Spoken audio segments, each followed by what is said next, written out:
So I was finally able to get my hands on one of these Ryzen 9 5900X processors.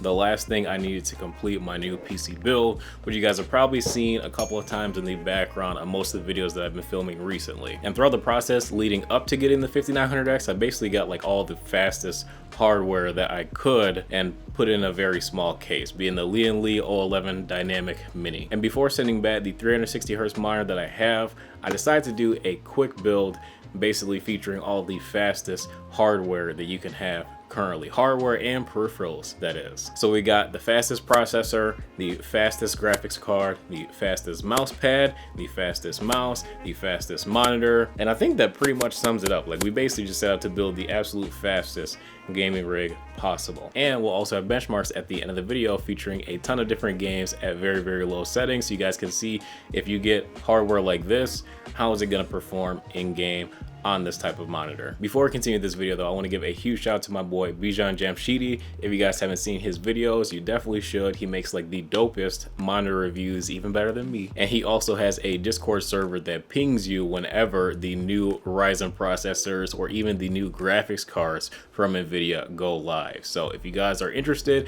in picking up a new processor, a new graphics card from NVIDIA or AMD, you should probably hit up his Discord server. It's linked on his channel and pretty much every video that he posts, so definitely be sure to go check him out. He makes awesome content and he has a killer Discord server. Obviously, it's not guaranteed that you will get one, but it is a much better chance of being able to possibly secure one of these. And after about a month of trying, I was finally able to land one of these thanks to the server. Without the server, I still haven't seen it in stock anywhere else, like without checking the server, so I probably still would not have one to this day. So huge shout out to him. All right, back to the video. So my PC, we decided to go with the Ryzen 9 5900X 12-core processor that clocks up to 4.8 gigahertz. Does it clock faster than that? I want to say it's up to 4.8. Yep, 4.8 max boost. On the Gigabyte Aorus X570 Pro Wi-Fi motherboard, I didn't really need to go with an overkill motherboard. This one I actually already had on hand from my previous build with the 3700X. And the graphics card that we decided to pair with this was the EVGA 3090 FTW3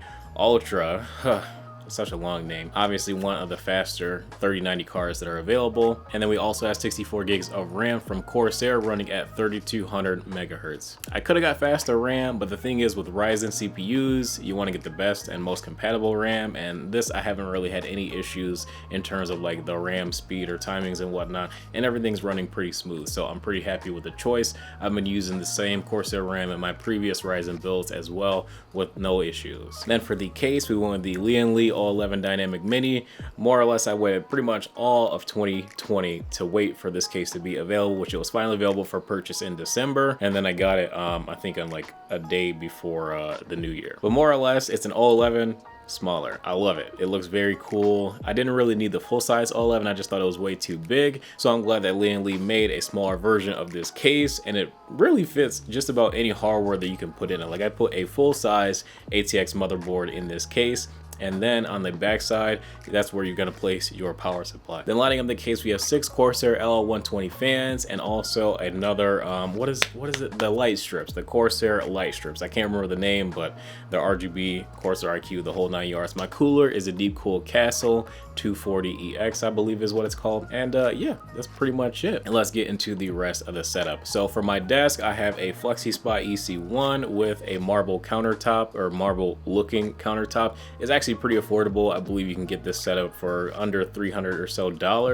and it's pretty nice. The space that you get, it's motorized, the build quality, the ease of setting it up, it's all very easy. You can pretty much set up this desk in about 20 minutes. It's super nice. Then we have the Dell Alienware 360Hz 1080p monitor with NVIDIA G-Sync. So basically you will get the fastest refresh rate available with the smoothest experience in that NVIDIA G-Sync. Not gonna go too in depth with that monitor because I actually just reviewed it on the channel, so I will leave that review links in the description below, but be sure to look at the gaming benchmarks at the end of the video. For the mouse, we decided to go with the Razer Viper 8K that I also recently reviewed as well. It seems that in the past week or so that a lot of games that I've been playing, mostly COD and Valorant, have gotten updated, and now I haven't been having any issues running this mouse at that 8000 Hz polling rate on my system, which is really nice that like pretty quickly we started to get updates in games to support this new much faster polling rate. So that's very cool. And also because because that Viper 8K has a pretty terrible cable, we decided to go ahead and throw it in a mouse bungee as well. And then for the mouse pad, we decided to go with one of the fastest and most controlled mouse pads around right now, in my opinion,